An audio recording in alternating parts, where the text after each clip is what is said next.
ಯಾಕೆ ಹಿಂದಿನಿಂದ ಹೇಳಿದ್ರೆ ಅವನಿಗೆ ಕೇಳ್ತಾರ? ನೀವು ನಿಷ್ಠುರವಾದಿ ಸ್ವಾಮಿ. ಆಗ ಇನ್ನೊಂದು ಒಟ್ಟಿಗೆ ಸೇರಿಸಬೇಕು. ನಿಷ್ಠುರವಾದಿಗಳನ್ನು ಸತ್ಯವಾದಿಗಳಲ್ಲ, ನಾನು ನಿಷ್ಠುರವಾದಿಗಳು ಸತ್ಯವಾದಿಗಳು ಎರಡು ಎರಡು.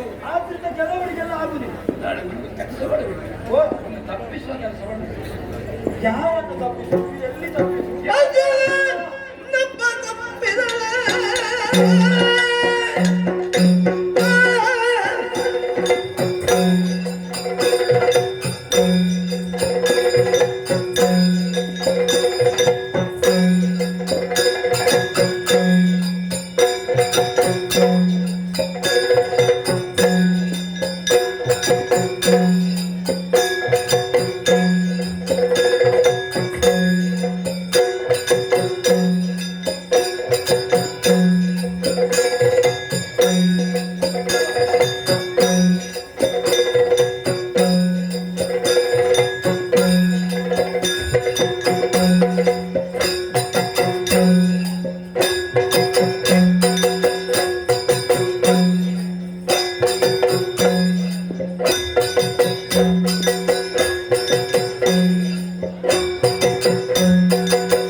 ಧನುರ್ವೇದದ ಉಪವೇದಗಳು, ಸಕಲ ಪಠ್ಯಗಳು, ಉಪಪಠ್ಯಗಳು ಅರ್ಜುನನಿಗೆ ಕಲಾವಲ.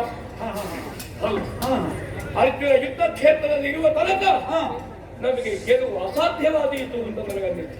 ಅವ ನಿಮ್ಮ ಮುಂದೆ ಬಂದ್ರೆ ಆಗುದಿಲ್ಲ. ಹೌದು, ನಾನು ಮಾತಾಡಿದ್ದೇನೆ. ನಾನೇ ಯುದ್ಧ ಕ್ಷೇತ್ರದಲ್ಲಿ ಇದ್ದಾಗಲೇ ಮಗ ನಿರ್ದಾಕ್ಷಿಣ್ಯವಾಗಿ ಬಾಣದ ಮಳೆಯನ್ನು ಕೈಬೇಕು. ಅವನಿಗೆ ನೀವೇ ಹೇಳಿದ್ದ. ಯುದ್ಧ ಕ್ಷೇತ್ರದಲ್ಲಿ ಗುರುಗಳು ಅಪ್ಪ, ಮಗ, ಮಾವ, ಅಳಿಯ ಯಾವ ಬಂಧುತ್ವವೂ ಇಲ್ಲ. ಅದಿಲ್ಲ ಮಾತ್ರ ಅಲ್ಲ, ಯುದ್ಧಕ್ಕೆ ಬಂದ ಕ್ಷಣವೇ ಗಾಂಡೀವಂ ಸಂಸದೆ ಹೊತ್ತ ಅವಾಗ ಕೃಷ್ಣನೇ ಉಪದೇಶ ಮಾಡಿದ್ದಾರೆ. ಬಂಧುಗಳು ಅಂತ ನೋಡಬೇಡ, ಹುಡಿ ಅರ್ಜುನ ಕರಿಷ್ಯೆ ವಚನ ಅಂತವ ಹೇಳಿದ ಅರ್ಜುನ ನಾಳೆ ಇದಿರಾದ್ರೆ ಕಷ್ಟಾಗಿ ಹೋದಿತ್ತು ಅಂತ ಅನ್ನಿಸ್ತಾರೆ.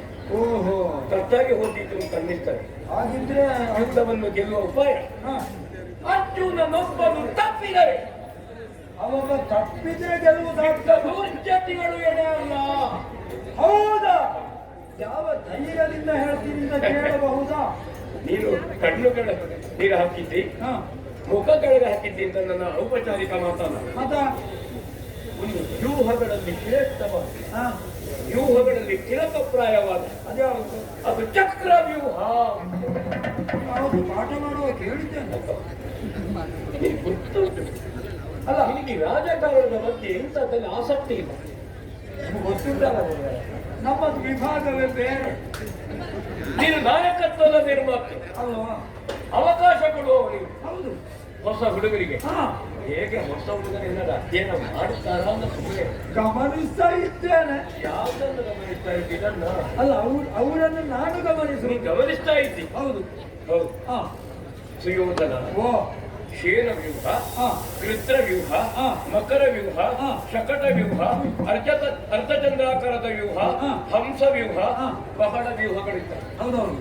ಎರಡು ವ್ಯೂಹಗಳು ಪ್ರಧಾನವಾದದ್ದು. ಒಂದು ಪದ್ಮವ್ಯೂಹ, ಮತ್ತೊಂದು ಚಕ್ರವ್ಯೂಹ. ಅದು 1000 ದಳಗಳುಳ್ಳ ತಾವರೆಯಂತೆ ಇರುವಂತಹದ್ದು ಪದ್ಮವ್ಯೂಹ. ಹೌದು, ಅದು ಪದ್ಮವ್ಯೂಹ. ಹೌದು. 1000 ಕಿರಣಗಳು ಮಾರ್ತಾಂಡನಿಗೆ ಹೇಗಿದೆಯೋ ಅಲಗುಗಳಂತೆ ಇರುವಂತಹದ್ದು ಅದು ಚಕ್ರವ್ಯೂಹ. ಚಕ್ರ. ಹೌದು. ಅದಕ್ಕೆ 1000 ಅಲಗುಗಳು ಹೀಗೆ ದಳಗಳ ಆಕಾರದಲ್ಲಿ. ಈ ವ್ಯೂಹದ ಕ್ರಮವೇ ಬೇರೆ ಇದೆ. ಹೌದು. ಒಳ ಪ್ರವೇಶ ಮಾಡೋ ಒಂದು ಹಾರಿ ಬರಬೇಕು, ಇದರಿಂದ ತೂರಿ ಬರಬೇಕು. ಕೇಂದ್ರದಲ್ಲಿರ್ತಾರೆ ಮಹಾನಾಯಕ. ಕೇಂದ್ರವನ್ನು ಸ್ಪರ್ಶಿಸಲೇಬೇಕು. ಹೊರಗೆ ಹೋಗಬೇಕಿದ್ರೆ ವ್ಯೂಹವನ್ನು ಮುರಿದು ಹೋಗಬೇಕಾಗ್ತದೆ. ಹಾರಿಯೋ ತುರಿಯೋ ಹೋಗಲಿಕ್ಕಾಗುವುದಿಲ್ಲ. ಸವ್ಯವಾಗಿರುವಂತಹದ್ದು ಇಲ್ಲಿ ಚದುರಂಗ ಸೇನೆ. ಈ ವ್ಯೂಹಕ್ಕೆ ಮಹತ್ವ ಇದೆ.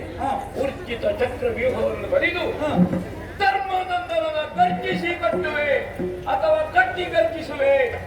ಅದಾದಿದು ನೀವು ಗರ್ಜಿಸ ಧರ್ಮ.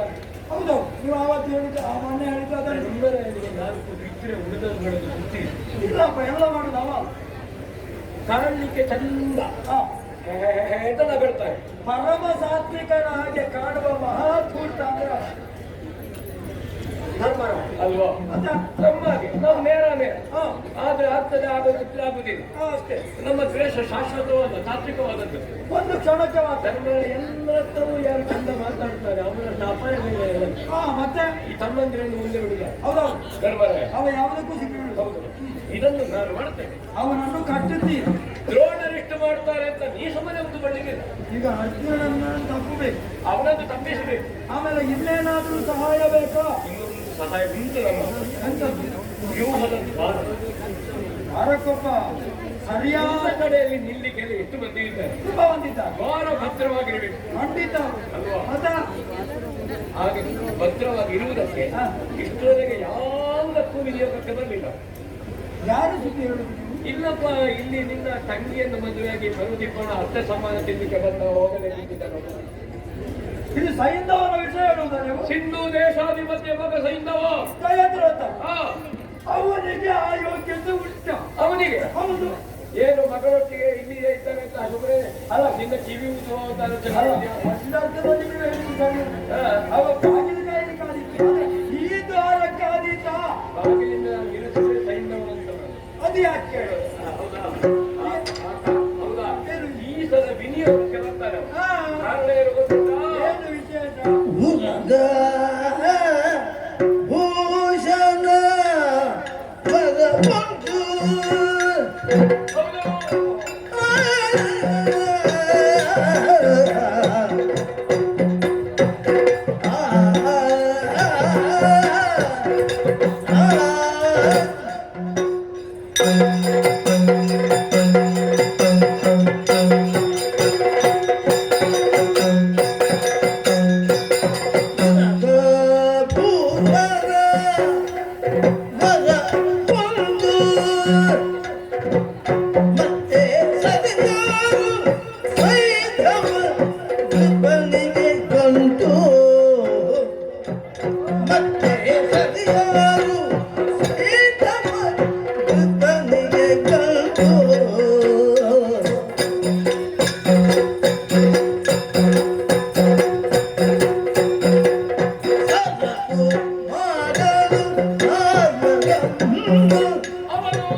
ವನವಾಸದಲ್ಲಿ ದ್ರೌಪದಿಯ ಸೆರಗಿಗೆ ಮಡ ಹಾಕಲಿಕ್ಕೆ ಹೊರಟ. ಹೌದಂತ ಒಬ್ಬ ಮಡ ಹಾಕಲಿಕ್ಕೆ ಹೋಗಿ ಹೌದಾ ಪ್ರತಿಜ್ಞಾಬದ್ಧರಾದ ಪಾಂಡವರು. ಇವನಿಗೆ ಏನು ಹುಚ್ಚೆ ಹಿಡಿಯಿತು ಗೊತ್ತಿಲ್ಲ. ಕೆಲವರಿಗೊಂದು ಭ್ರಮೆ, ಹಾ ಮುಟ್ಟುದು ಮಾಡಲಿಕ್ಕೆ ಏನೂ ಇಲ್ಲ. ಅಷ್ಟೇ. ಹೌದು. ಮುಟ್ಟಿ ಕೈ ಸುಟ್ಟುಕೊಂಡು ದ್ರೌಪದಿಯ ಹಾ ಕೂಗನ್ನು ಕೇಳಿದ ಭೀಮ ಹಾ ಇವನ ಮಾನವನ್ನ ಮಾಡಿಸಿದಂತೇನು ಹೇಳಿ ಅಲ್ಲ ನಮ್ಗೆ ಗೊತ್ತುಂಟಲ್ಲ ಹೇಳೋದಕ್ಕೆ. ಹಾಗೆ ಹಾ ದೇವರ ಕೋಣೆಗೆ ಬಾರದೇ ಇದ್ದವ, ಹೌದೌದು. ತೀರ್ಥ ಪ್ರಸಾದ ಸ್ವೀಕರಿಸದೇ ಇದ್ದವ, ಹಾ ಪಂಚಕಾಯಿತ್ಯ ಇಟ್ಟುಕೊಂಡು ತಿನ್ನಿಕೊಂಡಾಗ್ತದೆ ಅಂತ ಹೇಳುವ ಆಸೆ, ಆ ಜಾಯಮಾನ. ಆ ಜಾಯಮಾನ. ಹೌದೌದು. ಬರೀ ಕುಂಕುಮ ಪ್ರಸಾದ ಉಂಟು, ಹಾ ಯಾಕೆ ಮುಖ ತೊಳೆದಕ್ಕೆ ರಗಡಾಗ್ತದೆ ಅಂತ ಕುಂಕುಮದ ಗುಟ್ಟಾಕಿ. ಹಾ ಹೌದು. ಅಂತ ಭೀಮನಿಂದ ಅವಮಾನಿತರಾಗಿ ಹಾ ತಪಸ್ಸಿಗೆ ನಿಂತ ಅವ ಕೆಲವರು ಎಷ್ಟೊತ್ತಿಗೆ ಪ್ರೇರಣೆ ಪಡಿತಾನೆ ಅಂತ ಹೇಳಿಕೆ ಬರುವುದಿಲ್ಲ. ಅಲ್ಲ, ಅವ ತಪಸ್ಸು ಮಾಡಿದ ಪುರಗಭೂಷಣನ ಪರಮೇಶ್ವರನ ತಪಸ್ಸನ್ನು ಮಾಡಿದ. ಮಾಡಿ ಒಂಟಿ ಕಾಲದಲ್ಲಿ ದೇವರು ಪ್ರತ್ಯಕ್ಷ ಆದ. ಹೌದಾ ಅವನ ಹಣೆ ಬರಕ್ಕಲ್ಲ, ಮತ್ತ ನಿನ್ನ ಭಾಗ್ಯ. ಅದು ಹೌದು ಸ್ವಾಮಿ, ಹೌದು, ಖಂಡಿತ ಪ್ರತ್ಯಕ್ಷವಾದ ನಿನ್ನ ಭಾಗ್ಯ ಅವನಿಗೆ ಯೋಗ. ಹಾ ಹಾ ಹಾ ಯಾರು ಪ್ರಸನ್ನನಾಗುವುದು, ಅನುಗ್ರಹ ಮಾಡುವುದು ದೇವರು ನನಗೆ ಸ್ವಭಾವ. ಹೌದು. ಬೇರೆ ಏನು ಕೇಳಿಲ್ಲ. ಮತ್ತೆ ಒಂದು ದಿವಸದ ಮಟ್ಟಿಗೆ ಒಟ್ಟಿಗೆ ಪಾಂಡವರನ್ನು ತಡೆಯುವಂತಹ ಶಕ್ತಿಯನ್ನು ಕೊಡು. ನನ್ನ ಭಾವ ಕೇಳಿದ್ದ ಭಾವನಿಗೆ ಭಾವನ ಬಲ ಇಷ್ಟದ್ದು ಮಾಡದೇ ಇದ್ದ ನಿನ್ನ ತಂಗಿಯನ್ನು ಮದುವೆಯಾಗಿ ಏನು ಪ್ರಯೋಜನ ಉಂಟು? ಅವ ಭಾವ ಆದ್ದಕ್ಕೆ ಸಾರ್ಥಕ. ಅವನಿಗೆ ಒಂದು ಕ್ಷಣ ಒಳ್ಳೆ ಬುದ್ಧಿ ಹೊಡಿ. ಹೌದಾ ಹೌದು. ಹಾ. ಅದಕ್ಕೆ ದೇವರು ಶಿವದೇವರು ಹೇಳಿದ್ರು, ಅಷ್ಟು ಅಂತ ಹೇಳಿದ್ರೆ ಅರ್ಜುನನ ನುಡಿದು ವಾ ಇದು ನೀವು ಅವನನ್ನು ತಪ್ಪಿಸು ಅಂತ ಹೇಳುವಲ್ಲಿ ಔಚಿತ್ಯವು. ಯಾಕೆ ಹಾ ಪಾಶುಪತಾಸ್ತ್ರವನ್ನಿಟ್ಟಿದ್ದೇನೆ. ಪಶು ಪ್ರವೃತ್ತಿ ಉಳ್ಳ ಸಕಲ ಜೀವರನ್ನು ಕೊಂದು ಕಳೆಯುವ ಶಕ್ತಿಯೇ ಪಾಶುಪತ. ಹೌದಾ ಅದನ್ನಿದ್ದ ಕಾರಣ ಅರ್ಜುನನ ಇದ್ದರೂ ನಿಮ್ಮತ್ತು ನಡೆಯುವುದಿಲ್ಲ. ಅವರು ಮೊದಲೇ ಅನುಗ್ರಹಿಸಿ ಆಯ್ತು. ಉಳಿದ ಪಾಂಡವರನ್ನು ತಡೆಯುವ ಶಕ್ತಿ ನಿನಗೆ ಒಂದು ದಿವಸದ ಮಟ್ಟಿಗೆ ಉಂಟು. ಹಾ ಹಾ ಹಾ ಮಹಾದ್ವಾರದಲ್ಲಿ ಸೈನ್ಯವರನ್ನು ನೀವು ನೇಮಿಸಿದಿದ್ದಾದ್ರೆ ಹಾ ಚಕ್ರಯುಗದ ಒಳಪ್ರವೇಶ ಮಾಡಿದವರನ್ನು ಸರ್ವ ಸಾಮರ್ಥ್ಯ ನನ್ನ ನೇತೃತ್ವದ ನಮ್ಮ ಸೇನೆಗುಂಟು. ಸಮಾಧಾನ ಆಯಿತು ಗುರುಗಳೇ. ಅದನ್ನು ತಪ್ಪಿಸ್ತೀವಿ. ಅದನ್ನು ತಪ್ಪಿಸಿ ಸೈನ್ಯವ ದ್ವಾರದಲ್ಲಿ ನಿಲ್ತಾನೆ, ಅವನಿರ್ತಾನೆ. ಹೌದಾ? ಎಲ್ಲ ಸರಿ, ಯುದ್ಧಕ್ಕೆ ಅವನು ಬರಲು ಹಾಗೆ ಮಾಡುದು, ಅದು ಮಾಡುವ. ಹೌದಾ? ಆದ್ರೆ ಒಂದು ಸಂಶಯ ಕಾಡ್ತಾ ಉಂಟು. ಅದು ಈ ಹಾವು ಕಂಡು ಹೆದರಿದವನಿಗೆ ಹಗ್ಗ ಕಾಡುವಾಗ ಭಯ ಆಗ್ತದೆ ಅಲ್ವಾ? ಆಗುದಿಲ್ಲ, ಸಹಜ ಅಲ್ವಾ? ಹೌದೌದು. ಹಾಗಾಗಿ ಇಷ್ಟು ತನಕ ಎಲ್ಲರೂ ಹೇಳಿದ್ರು, ಸಮಾಧಾನ ಮಾಡಿದ್ರು, ಗೆಲುವು ಕೊಡಿಸ್ತೇನೆ ಅಂತ ಹೇಳಿದ್ರು, ಗೆಲುವು ಕಾಣಲಿಲ್ಲ. ಹಾಗಾಗಿ ಈಗ ನಿಮ್ಮಿಂದ ಕೆಲವು ನಿನಗೆ ಮರುಭೂಮಿಯಲ್ಲಿ ಕಾಣುವಂತಹ ಬಿಸಿಲು ಕುದುರೆಯಾಗಿದೆ. ಹೌದು. ದ್ರೋಣರು ಭಾಷಣ ಮಾಡಿ ಹೋಗ್ತಾರೆ. ಅಲ್ಲ, ಭಾಷಣ ಅಂತಲ್ಲ, ನಿಮ್ಮ ಬಗ್ಗೆ ವಿಶ್ವಾಸ ಉಂಟು. ಆದರೂ ಅದಕ್ಕೊಂದು ಗಟ್ಟಿ ಮುದ್ರೆ ಬೀಳದ ವಿಧ ತಪ್ಪು ನಡುವ ಕತೆ ಹೇಳಿ ಪ್ರಯೋಜನ ಇಲ್ಲ. ಬೆಲ್ಲ ಕೊಟ್ಟರೆ ಸಿಹಿ ಏನು ಅಂತ ಗೊತ್ತಾಗ್ತದೆ, ಅಲ್ವಾ? ಹೌದು. ಯಾವಾಗಲೂ ಈಗ ಉಪನ್ಯಾಸದಿಂದ ಯಾರಿಗೂ ಅರ್ಥ ಆಗುದಿಲ್ಲ. ಪ್ರಯೋಗಾಲಯಕ್ಕೆ ಹೋದ್ರೆ ಪಕ್ಕ ಕಲಿತಾರೆ, ಅದಾಗೆ ಅಲ್ವಾ? ಅಲ್ವಾ? ಈಜಿನ ಬಗ್ಗೆ ಪ್ರಬಂಧ ಬರೆದು ಪ್ರಯೋಜನ ಇಲ್ಲ. ಈಜಿ ತೋರಿಸಿದೆ, ಪ್ರಬಂಧ ಬರೆದು ಪ್ರಶಸ್ತಿ ಪಡೆದವರನ್ನು ಹಾ.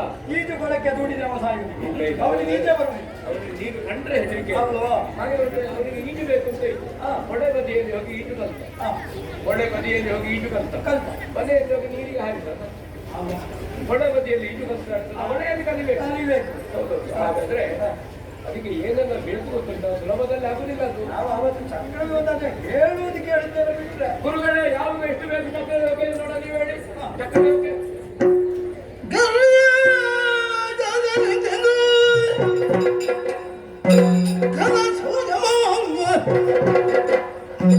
ಗುರುರಾಯನೊಡನೆ ಉಸುರು ತಾಕ್ಷವೇ ನಿಲ್ಲಿಸಿದ ಯಾವುದು ಎಷ್ಟು ಕಲಿ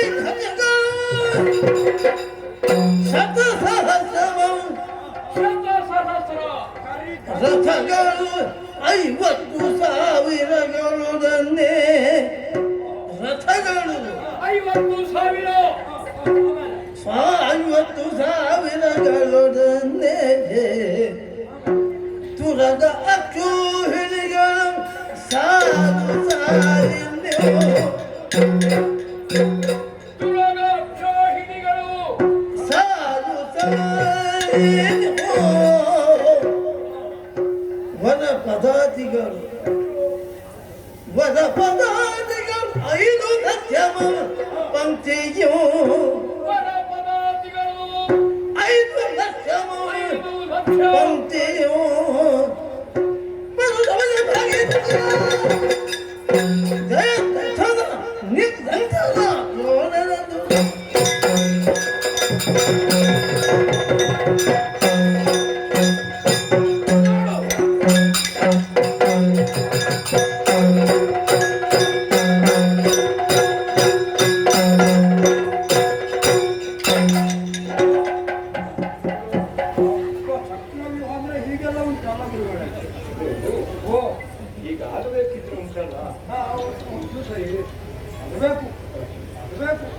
ಸರಿ ಇದ್ರೆ ಇದು ಸರಿ ಆಗ್ತದೆ, ಆಗುತ್ತದೆ ಹಾಗೆ ಆಗುತ್ತದೆ. ಇಲ್ಲದೆ ಇದು ಸರಿ ಇತ್ತು. ಹಾ ಸುಯೋಧನ, ಓ ನಮ್ಮಲ್ಲಿರುವಂತಹ ಆನೆಯ ಸಂಕುಲ ಹಾ ಶತ ಸಹಸ್ರ, ಕರಿ ಕಥೆಗಳು ಹೌದು. ಸಹಸ್ರ 50,000 ಹೌದು ರಥಗಳು, ಔಟಪ್ಪ ಲಕ್ಷ ಸಂಖ್ಯೆಯ ಕುದುರೆಗಳು, ಹಾ 5 ಲಕ್ಷ ವರಪದಾತಿಗಳು.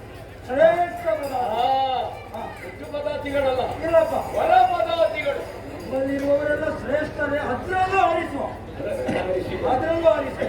ಅದಿದ್ರೆ ಹಾ ಚಕ್ರಯುಗ. ಹಾ ಇದರಲ್ಲಿ ಹೇಗೆ ಅಂತ ಹೇಳಿದ್ರೆ, ಹಾ ಚದುರಂಗ ಸೇನೆ 4 ವಿಭಾಗ. ಹಾ ಆನೆಗಳು ಸವ್ಯವಾಗಿ ಹೋಗುವಾಗ ರಥಗಳು ಅಪಸವ್ಯವಾಗಿ, ಹೀಗೆ ಹೀಗೆ.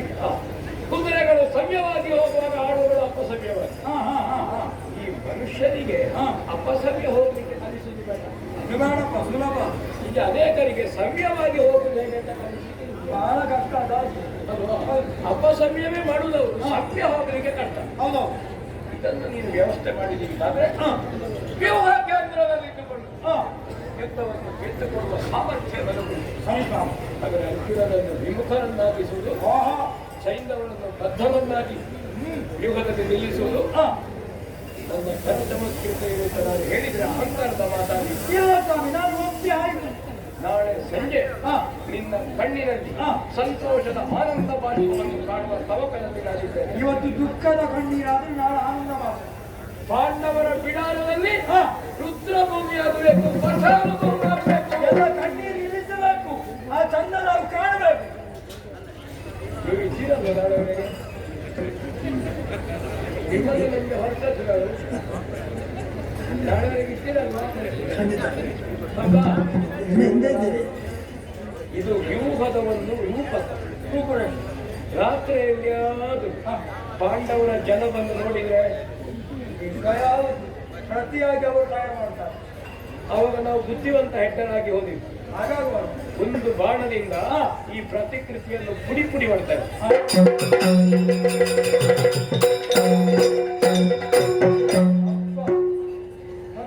ಯಾರಿಗೂ ತೊಂದರೆ ತೊಂದರೆ ಯಾರಿಗಾಗಬೇಕು, ಅವ್ರಿಗೆ ಮಾತ್ರ ಆಗುದು. ಕಲಿಯುವುದು ನಾವು, ಬಳಸುವುದು ಅಲ್ವಾ? ಹಾಗಾಗ್ತದೆ. ಹೌದೌದು.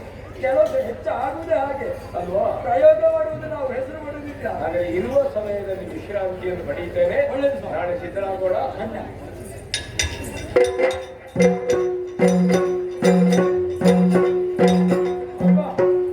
ಸಮಾಧಾನ ಆಯಿತು. ಅವರು ಹೇಳಿದ ಮಾತನ್ನುಂಟಲ್ಲ, ಅರ್ಜುನನ್ನು ತಪ್ಪಿಸುವ ಒಂದು ಕಾರ್ಯ ಈ ಮೂಲಕ ಆಗಬೇಕು. ಆ ಬಗ್ಗೆ ಯೋಚನೆ ಮಾಡ್ತೇನೆ.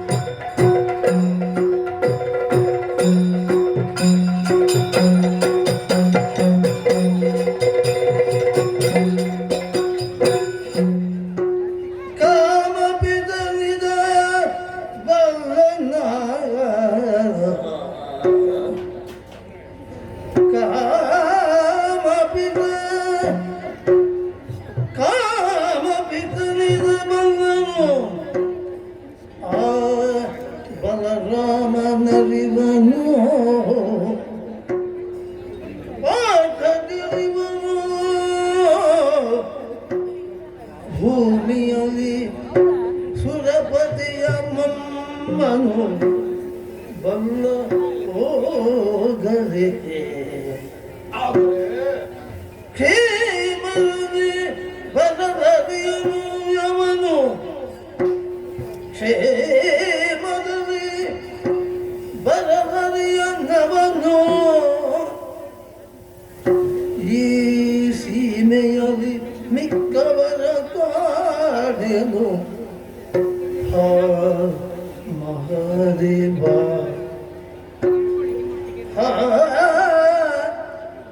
ಮಹಾದೇವ ಎನ್ನುತ್ತ ಚಿಂತಿಸುತ್ತಿದ್ದ ನವನೀಶ